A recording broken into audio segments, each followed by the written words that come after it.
18 with the new material. But I do want to do a little bit of review here because this section is pretty important to get the concept and flow of thought, what's going on. As a matter of fact, this is going to be a very pivotal point in Israel's history, and also I think a crucial moment for us because we've got a covenant being made. And they were making a covenant with God. We've made a covenant with God. And really the rest of the Old Testament is us learning from kind of their mistakes in the covenant that they made. So what we have is in Exodus chapter 19, we have God propose the covenant. What's the basis of the covenant in its most basic form? I will be your God and you will be. That's right. Yes, God says, I'll be your God, you will be my special people. What will they have to do to be his special people? Okay. They'll have to be obedient. Are they agreeable to be obedient? Yes, they are. They say, absolutely, we will obey. Whatever the Lord says to do, we will do. God says, all right, if you're wanting to go further with this, then we'll go a little bit further. I'm going to come and I'm going to speak to you. And so in Exodus chapter 20, he comes and he speaks to them from the mountain. And he gives them what's going to be kind of the skeleton outline of the covenant. And we call those the Ten Commandments. But what they are is they're the covenant. Okay, so maybe we have the covenant at the most basic level is I'll be your God, you shall be my people. Well, what's involved in them being his people? Well, at that basic level, it's the Ten Commandments. And so he gives this kind of as the rough outline of what he expects of them. How do they feel about this? Yeah, they're afraid, but they say, you go to God and we'll listen to whatever God has to say. We're on board with this. So what God says at this point is, let me give you a little bit more detail. So chapters 21 through 23 are more ordinances that are going to be involved. In other words, these are kind of the subpoints of the Ten Commandments in this. And so he begins to go through this, and I think we talked about that the first section deals a lot with the type of worship that they offer to God, the altars and so forth. He talks about the treatment of slaves in chapters 21, dealing with personal injury, protection of property, and social responsibilities that are involved in that. And we've got part of the way into that. And this is a tough section because there's a lot of variety that takes place here. So we talked about in verse 16 and 17 that if a man entices a virgin who's not betrothed and lies with her, well, what's the next step here? Well, he can marry her. And even if the family refuses to give her in marriage, he still has the responsibility to pay the bride price for her. There's still a responsibility attached to that. And so then we're going to see, like verse 18, look how different this is. From that, we go to, you shall not permit a sorcerer to live. And so if someone is going to be involved in sorcery, they are to be put to death. They are not to be allowed to live in that. And so if we were talking about the kind of subpoints of the Ten Commandments, what do you think that would kind of fall under? Yeah. You shall know other God before me. I think that's exactly right. And because what sorcery was doing was looking outside of God for some source of power. So anyway, as we go through here, we're going to have to condense these down and move a little bit more quickly than we did last time to be able to finish, because we really need to get through chapter 24, at least most of the way through 24 tonight. So some of these other ordinances that are in this section, whoever lies with a beast shall surely be put to death. The sexual immorality that would be involved in here. Verse 20, he who sacrifices any other god except the Lord only, he shall be utterly destroyed. Then verse 21, you shall neither mistreat a stranger nor an oppressor, for you were strangers in the land of Egypt. So we talked about the Ten Commandments. Jesus said there are two great commandments that are like unto each other. What's the first? Love your Lord your God with all of your heart, with all of your soul, and with all your mind. The second is like it, which is love your neighbor as yourself. You see those broken down in the Ten Commandments. The first four deal primarily with loving God, and the last six primarily with loving your fellow man. And then as we look at these different ordinances, here you see that. So here's one: don't mistreat the stranger or the oppressor. Love your neighbor as yourself, so to speak. You want to take a few? I can. Let's see here. You just did 21. 21. So, you shall not afflict any widow or fatherless child. If you afflict them in any way, and they cry out cry at all to me, I will surely hear their cry. And my wrath will become hot, and I will kill you with the sword. Your wives shall be widows, and your children fatherless. So special attention taken to looking out for widows and orphans there. 25, if you lend money to any of my people who are poor among you, you shall not be like a moneylender to him. You shall not charge him interest. If you ever take your neighbor's garment as a pledge, you shall return it to him before the sun goes down. For that is his only covering. It is his garment for his skin. What will he sleep in? And it will be that when he cries to me, I will hear, for I am gracious. Just again, the poor. Don't be like a moneylender, and don't be ruthless in your dealings with people who are in need, in a hard time. In verse, is got anything else you want to say about that? In verse 28, you shall not revile your God, nor curse a ruler of your people. That's interesting that here he's dealing with respect. And respect to God was tied to respect to their ruler. We've already seen respect for parents, right? Don't curse your father and mother. Whoever strikes his father or mother shall be put to death. Here you see this respect level. And that's why when we talk about in society that if children don't learn to respect their parents, they're probably not going to respect God. That chain of understanding authority is so vital. So all the way through these ordinances, God is saying, listen, you need to respect me, but you also need to respect your parents. You also need to respect your leaders. And otherwise, if that level of respect is not there, you really won't respect any of them. And there'll be problems from that. Verse 29, you shall not delay to offer the first of your ripe produce and your juices, and the firstborn of your sons you shall give to me. This idea of the first fruits is important. What do people typically want to offer God? The leftovers.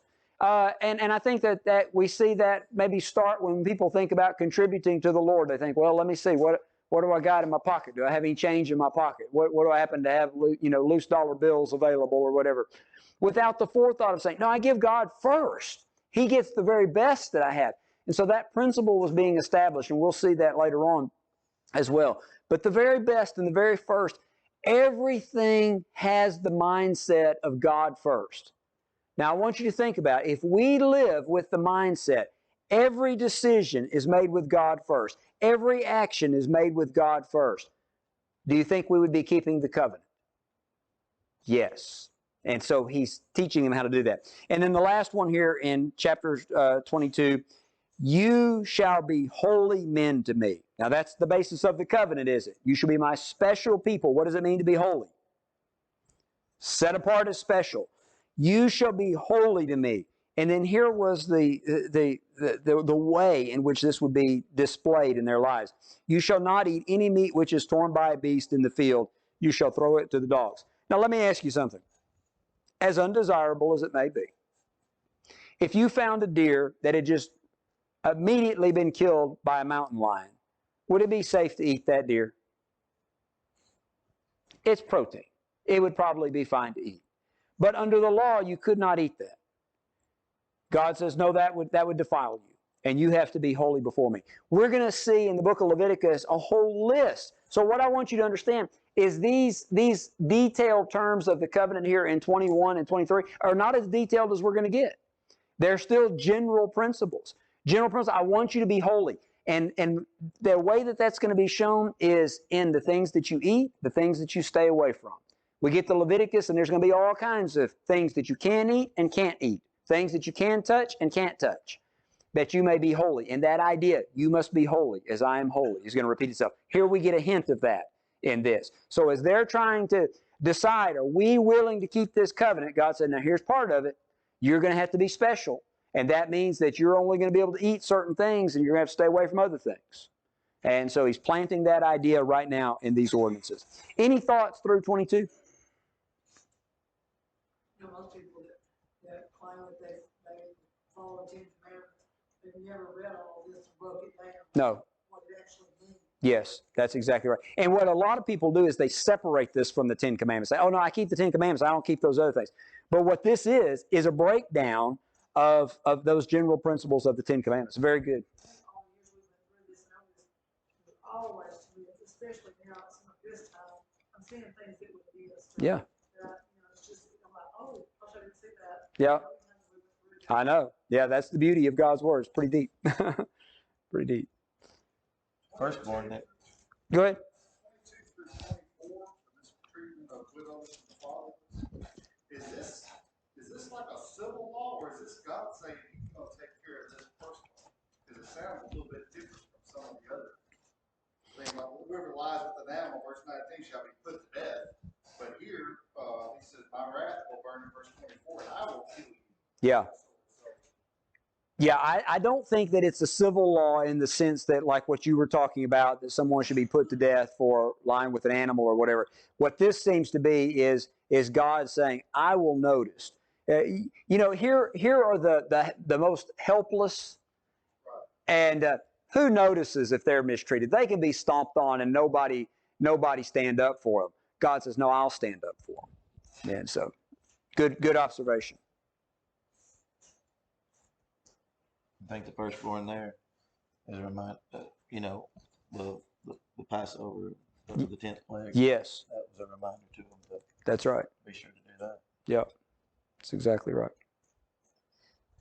All right, chapter 23. In chapter 23, we have justice and mercy is the way that I put it on here in the first 9. You'll see a lot of those. You shall not circulate a false report. Well, that was one of the 10 commandments. You shall not lie. Do not put your hand with the wicked to be an unrighteous witness. You shall not follow a crowd to do evil, nor shall you testify in a dispute so as to turn aside after the many to pervert justice. Now, this is interesting. So here's peer pressure. Here's peer pressure where everybody say, this is what we're going to do. This is what we're going to do. And you look at it and you go, that's not right. You don't cave in. You do what's right. All right? But now I want you to notice, and I've got some question about this. Verse 3, you shall not show partiality to a poor man in his dispute. Anybody just read differently than that? Now, the way that sounds in the New King James, and you tell me the way you've understood it, is that you shall not show partiality to a poor man. It doesn't sound like that. There'll be places where it talks about not to show partiality against the poor man. In other words, it's easy to do that, isn't it? It's easy because he doesn't have any power. And so side with the powerful side, not the weak side. But here it seems like you shall not show partiality to the poor man in his dispute. Just because he may be in need of something or be in more desperate situations in life, if his cause is not just, should you just support him anyway? No. And I'll tell you what, we live in a society now that is at the extreme of both of these. That some people are going to side with the most powerful side no matter what's right or wrong, just because they know that's the side that has the most weight behind it. And then there are other people that say, well, here's a poor person, here's someone that's been discriminated against or is in the minority here. Their cause must be right, no matter what. No, that's not true either. You look at the situation and you judge righteously on that. You don't judge because, well, most people are doing this or because this person is poor in this, whatever. You judge what's right in that. Wouldn't it be nice if everybody looked at situations and said, let's do what's right here, not let whatever our prejudice is, one side or the other, sway us in that. And that seems to be what's under consideration here, if I'm understanding that correctly. Says, you shall not show partiality in judgment. You shall hear the small as well as the great. You shall not be afraid of any man's presence or God's judgment. Yeah, great passage for that. Very good. All right, you want to take some? Yeah. Meet your enemy's ox or his donkey going astray, you shall surely bring it back to him again.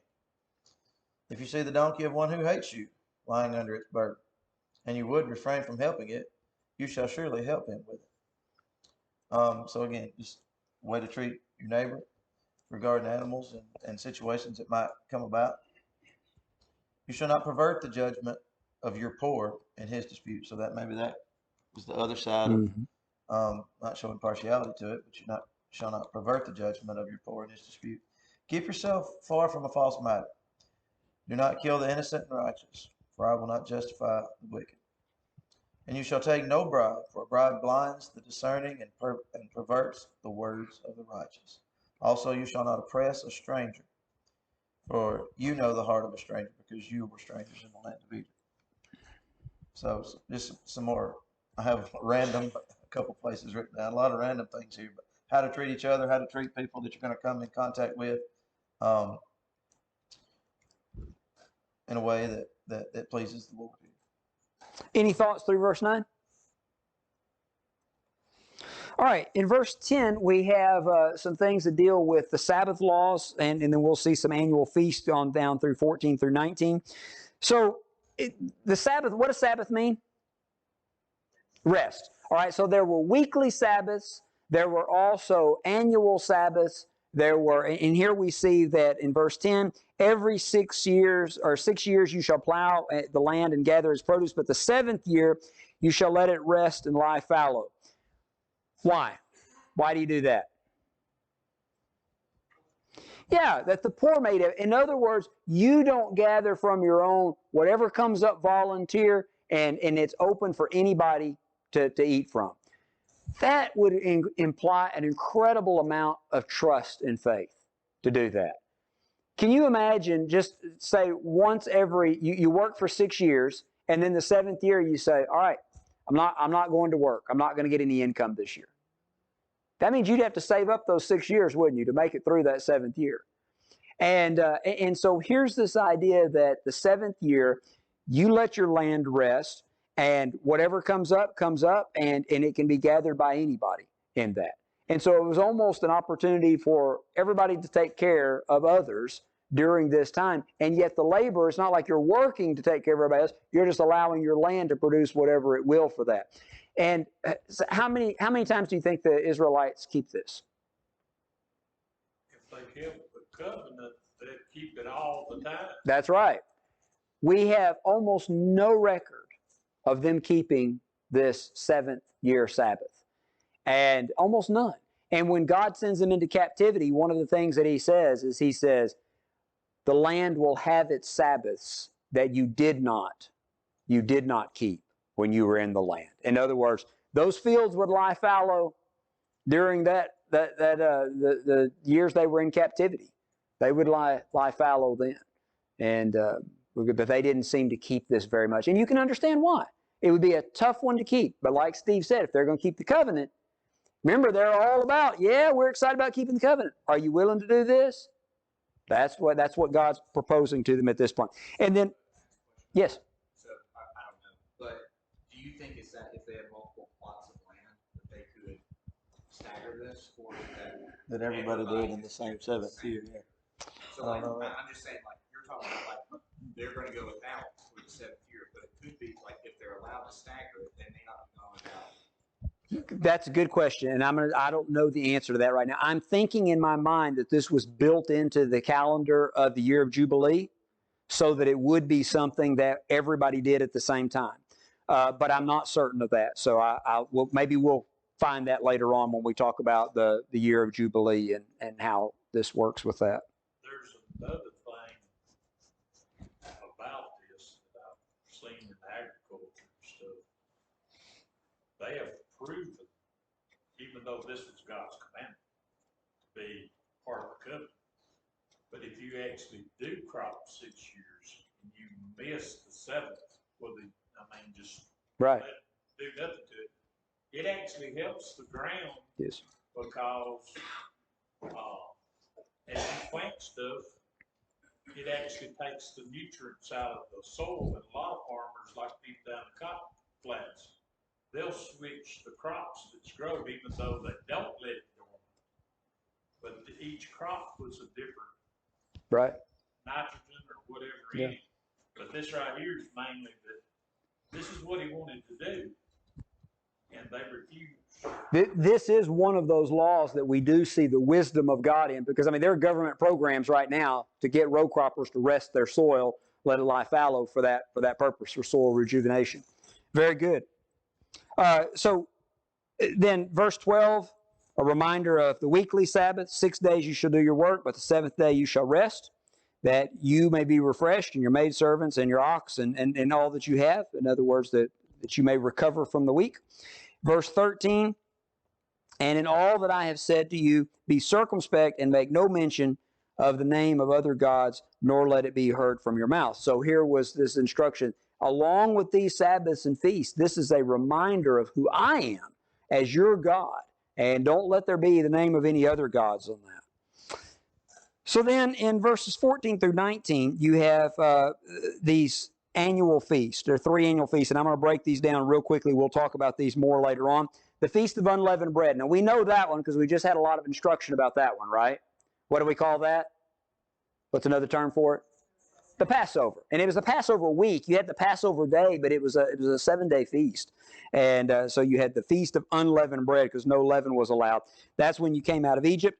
Verse 16, you have the Feast of Harvest. This is when your crops first start to come in. And you celebrate by giving God the first fruit of your harvest and celebrate also the beginning of this coming in. All of these were times of real joy. You remember that God delivered you out of Egypt. You remember that God is bringing in this harvest to you. And then the third feast, the Feast of Ingathering, that's at the end of the harvest. When you finish bringing in the last of your crops, you celebrate what a bountiful harvest that God has given you. So 3 times a year, all of the males are to appear before me. You're to remember when I delivered you from Egypt. You're to remember how I've blessed you in the abundance and bounty of what I've given you. Boy, those would be great holidays, wouldn't they? And the closest we come to having something like that is the one that we have approaching quickly, Thanksgiving, in which we remember all that we have this year and the bounty of that. That would fall in very closely to the Feast of Ingathering here. Any thoughts through verse 19? One question. Under the Passover, which they're calling the Feast of Unleavened Bread, did they do just like the way they done in Egypt, not only having unleavened bread, but just eat lamb, but instead of doing it for one day, they do it for 7 days? No. On the 14th day, they do the Passover as it was prescribed. Okay? And then for the next 6 days, what they're going to do is they're going to have no leaven in their homes. And then the 21st day, the last day of the Passover feast, it was also a day of rest. So you had the 14th and the 21st day were rest days. The rest in between there, they just weren't to have any leaven in their homes. I never heard it actually said, and I tried to find it, but I didn't know if they ate the lamb every day for the... I don't think so. I think that process just went on the 14th day of the Passover day, but then the rest of it was not to have any leaven. All right, now this next section is basically this. If you keep these things, if you do this, now see, up to this point, he's really been focusing in on what their side of the covenant is. Will you do these things? And now in this last section, he talks about what he will do if they keep this covenant. And we probably want to spend, we don't have to spend more time on this, so we probably do want to read it. And so we'll break this up. I'll take a section, then I'll let you take a section, Lucas. Behold, I will send an angel before you to keep you in the way and to bring you into the place which I prepared. Now, again, I asked you this question before, and it's probably doesn't make enough difference, probably didn't bring up, but anybody have angel capitalized there? Yeah. All right. So the reason that some publishers do that is because there's a strong line of thought here that this angel that is going before them is Christ. And remember in 1 Corinthians chapter 10, Paul would talk about the idea that as they wandered in the wilderness, that rock went with them, and that rock was Christ. In other words, Christ's presence was with them in that. So that's what's under consideration here. So I'll send an angel before you and to keep you in the way and to bring you into the place which I prepared. Beware of him and obey his voice. Do not provoke him, for he will not pardon your transgressions, for my name is in him. Well, that certainly sounds like that could be a description of Jesus, doesn't it? Well, one thing that I got, that since he said an angel, when you read about when Christ actually came here, said that God put him as from a virgin and made the Word become flesh and made him a man lower than the angels. Right. So if Christ, even though he's the Savior, and he was the rock. Yep. I don't think that he's actually the angel that's portrayed here, because God making him lower than the angel, it had to be Solomon, his group of angels that he's got that's in charge of word. Since he don't give no forgiveness, he just takes the judgment of what the Lord said that they do to him to kill him. So on that term angel, would, in some translations may translate this, I will send my messenger, a messenger before you. Would that change your thinking any? It may not. It may not make any difference. But we need to remember the word angel just means a messenger. And sometimes it's used to talk about a man. Sometimes it's used to talk about a celestial being, angelic, what we think of as an angelic being. And so that may not, just using the word angel the way we use it, may not give us the right picture all the time. The only times, and you can correct me or not, the only times that I know of that angels are mentioned, there's three of them. There's Gabriel, Michael, I'm talking about mentioned by name, and then the morning star, which was Satan when he fell. That's the only three names that are given that I know in the whole Bible of a name given of an angel. Yeah. All right. So, continuing on with whoever this is, obey his voice. Do not provoke him, for he will not pardon your transgressions, for my name is in him.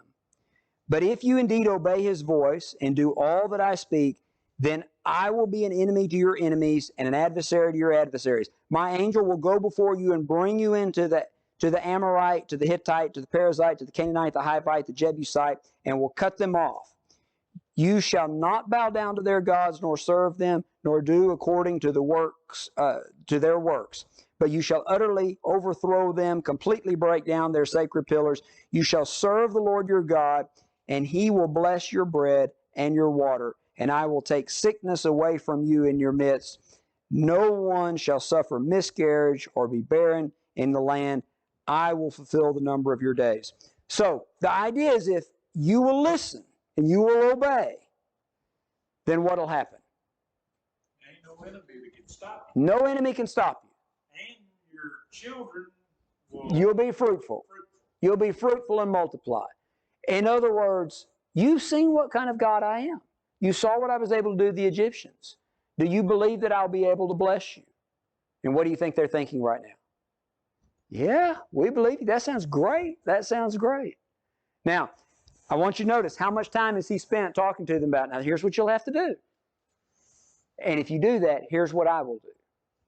And so, any questions through verse 26? All right, you want to finish up this section? Yeah. Starting in 27, he just talks more about how he's going to be with them as they enter into the land and deal with the people that are going to be there. I'll read through it, and then we can make whatever comments we want.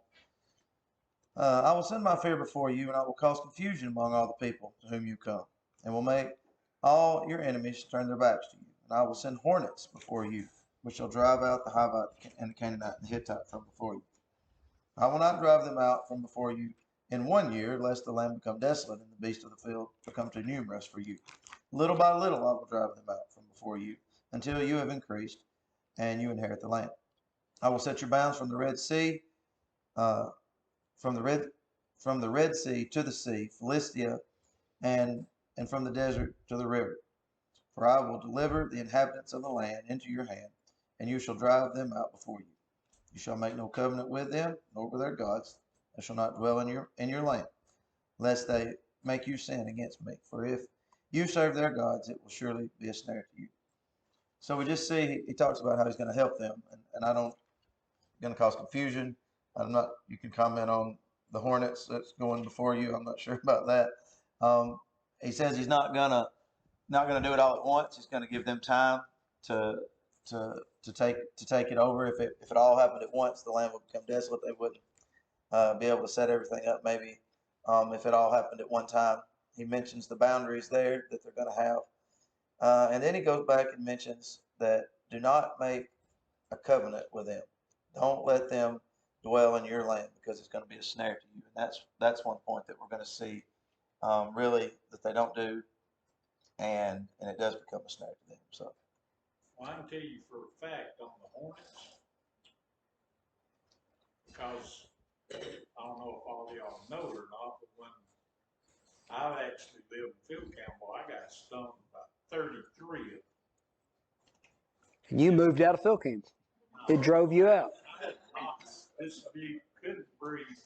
And after the incident, after making it, my mother actually brought me to because one of them was killed. But I made it to the hospital. They gave me adrenaline and all these knots, and my throat been swollen up, got up. But what I'm telling you is, if you get, and it was a swarm, and I was running a chainsaw, but if God sends hornets after a group of people, you'd move, wouldn't you? well, they'll actually kill you if you get it caught in a swarm.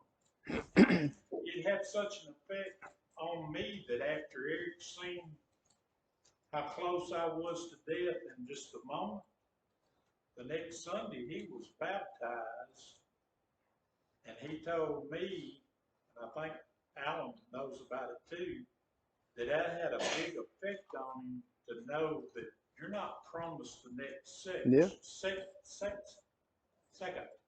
Yeah. That your life could be took away from you, but being stung by hornets. New appreciation for them, huh? Oh yes. So I have a question. The borders here. So border from the Red Sea to see the Philistines, wilderness, and Euphrates. So when it talks about the Red Sea, so it's about all the wilderness onto the Red Sea, and it was this wilderness of Euphrates. It's talking about all the way. Like, I'm just confused. Yeah. All right. So when we see this, we're going to see that during Solomon's time, their border extended down to the tip of the Red Sea, not the finger that we normally talk about them crossing, but the other one. Yes, their border went all the way down and touched the Red Sea. They had a shipping port there on the Red Sea. And then the Philistines, they're going to take that, and then up to the Euphrates River. So in Solomon's day, they conquered that land that would be Syria on up to the Euphrates River there. So it's not just east. Yes, that's correct. That's correct. Now they did not have that territory except for just a few decades during that time, and then during the divided kingdom, if you combine both kingdoms, there was a time where they occupied that same territory. All right, we need to get into chapter 24 here because this is really the crucial part of this, and we got to move along, not get too buried down the details. So in verse 1 of chapter 24, God says to Moses, "Come up to the Lord, you, Aaron, Nadab, Abihu, and 70 elders of Israel, to worship from afar." What God is doing here is they've been on board with all that's been said up to this point. We will obey. You're going to see that in verse 4 of chapter 24. Verse 3 of chapter 24. All the words which the Lord has said we will do. They agree to this. What God is saying is, if you agree to this, then I want you to come up before me, you and the representatives of the nation. And they're going to do that in this chapter. So, chapter 24 is where the covenant is actually sealed. God has said, what do you think about this covenant? We'd like to do that. Are you sure you'd like to do that? Gives them the Ten Commandments. Yes, we want to do that. Well, let me give you some more ordinances. They say, all that the Lord has said we will do. God says, all right, let's make a covenant then. And so I want you to come up before me. Now, what takes place before they come up before him? In verse 3, Moses told the people all the words which the Lord of the Lord and the judgments. In other words, everything that was just spoken in 21 through 23. And the people said, all that the Lord has said, we will do. So what does Moses do next in verse 4? He writes it down. He records it in a book. And I take that to be all from maybe the Ten Commandments as well, but certainly 21 through 23, the things that he's just spoken. So he writes it down. He calls that the Book of the Covenant. You'll notice there in, thank you. Yeah, he took the Book of the Covenant. That's what he just wrote down in verse 4. So he writes the words down. He rose early in the morning and he builds an altar at the foot of the mountain and 12 pillars according to the 12 tribes of Israel. And he sends young men of the children of Israel who offer burnt offerings and sacrifice offerings, peace offerings of oxen to the Lord. So the next thing that takes place here in verse 5 is they offer sacrifices. We're going to learn this as we get into Leviticus a lot more, but burnt offerings were burnt up. You didn't eat a burnt offering. A burnt offering was burnt up to the Lord. Peace offerings, on the other hand, part of it was burnt up to the Lord and part of it you ate. It was the idea that there was peace between you and God, and it was almost as if you were sharing a meal together in that.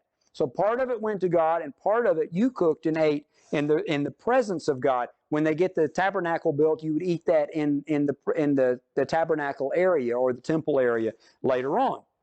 So they offer burnt offerings and peace offerings. And Moses took half of the blood and put it in basins, and half he sprinkled on the altar. And he took the book of the covenant, read it in the hearing of the people. So he just reads chapters 21 through 23 to the people, and what do the people do?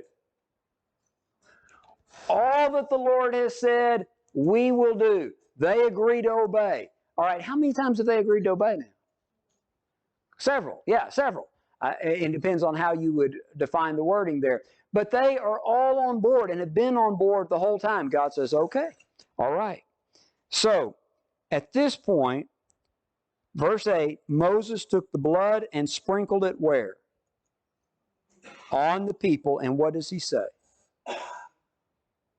Behold the blood of the covenant which the Lord has made with you according to all of these words. The symbolism of taking this blood of these sacrifices that have been offered and sprinkling it on the people is this blood is upon you. You are responsible. This covenant is being made with blood. You have agreed to it, to the things that have just been read. And so, this is the first step. There's one more step, and that was what God said in verse 1, and that is, come up before me. So, Moses went up with Aaron, Nadab, and Abihu, and the 70 elders of Israel. And verse 10 says, they saw the God of Israel, and there was under his feet as it was a paved work of sapphire stones, and it was like the very heavens in its clarity. But the nobles of the children of Israel, he did not lay his hand upon, and so they saw God, and what? They ate and drank. You know, I'll be honest with you, the first few times that I read through the Bible, I just missed that. I don't know how, but I never remember noticing that they ate and drank. But that's really, really significant. Because what's happening at that moment is that this covenant is being sealed. It's being sealed. What were they eating? The peace offerings. They were eating the peace offerings. And ancient covenants, we'll notice this, we probably may remember this from Genesis. When Abraham would make a covenant with Abimelech, they would offer animals and they would eat them together as the way to make a covenant. Some have suggested that modern business meals, business luncheons, are a carryover practice of this idea of entering to agreement over food in this.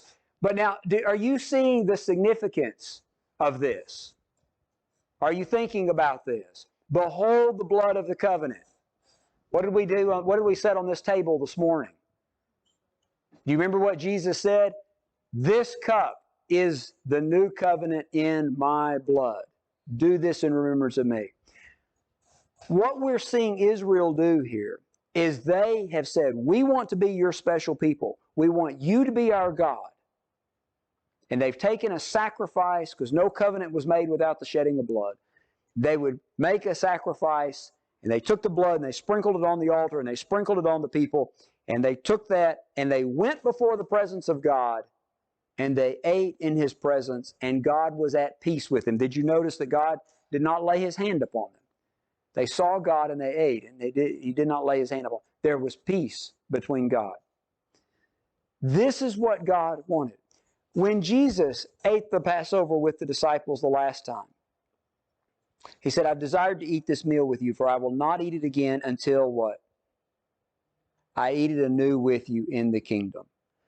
Here's another aspect of the Lord's Supper that I think is important. It's modeled after this.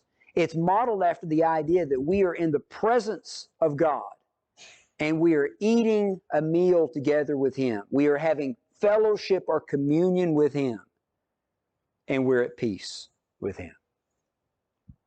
That's a beautiful picture. Every first day of the week, what we're doing is we're coming into the presence of God and we're eating and ratifying, resealing our covenant with Him, that we will obey Him and be His people, and He will be our God. This is one of the most beautiful pictures in Israel's history with God at this moment, being in His presence, seeing Him, and the beauty as described there of this sardis stone pavement underneath His feet, and they're able to be there and to be in His presence and to partake of this. And what we have in the New Testament is a better covenant, that every week we do that and remember that. And it's a beautiful picture. And so I missed this for a long time, I think, when I would read through, and I didn't catch it. But Jesus' words bring us back to this picture and lets us know this is what you're doing when you partake of the Lord's Supper. All right. What would you like to add to that? I hogged a lot of time there. I think you said everything that I might have thought to say.